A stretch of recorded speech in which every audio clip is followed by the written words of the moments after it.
day.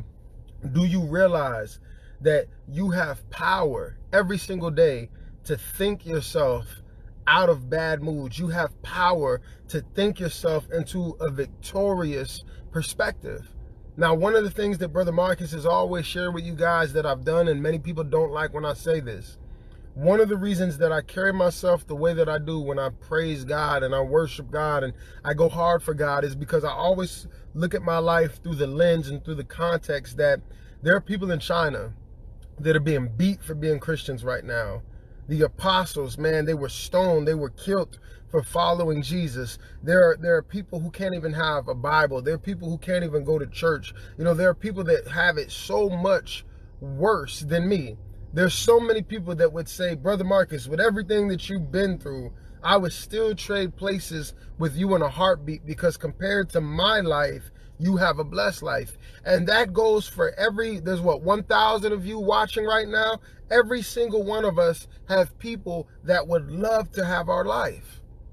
There's people out there that would love to switch places with you. There's people out there who would love to have the siblings that you have. There's people out there who would love to have the mom, love to have the dad, love to have the family that you have, love to have the job that you have. And so this is why Paul says, I've learned to be content in everything. I've learned to realize that God is in control. What God has for me is for me. So every single day that I wake up, I say, Lord, I thank you for what I do have. I thank you because it could be worse.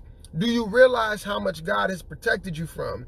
There are some things that the enemy has been plotting on you. He's tried to take you out and you don't even know it.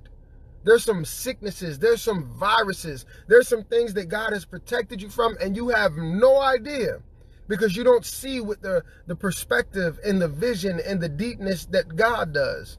And so I daily remind myself, I say, man, God, I thank you for the stuff I don't even know about. Lord, I thank you for my two eyes. Lord, I thank you, like, even though I might not feel like I got, the life that has always been so smooth, since a child, I thank you that I'm still here. I thank you that you've given me a chance, to make it right, to progress. Sometimes you just need to thank God for a chance. Thank God that it's not over for you. Thank God that the fight is not over. Thank God that there's a chance that I get to love again. There's a chance that I get to try at my dream again. There's a chance that I get to go back to the church. There's a chance. I have a chance today to get back in the presence of God. I have a chance today to make it right with my enemies. I have a chance today to make it right with my parents. I have a chance today to go and make peace with my brothers and sisters that maybe we've fallen away or we had a falling out.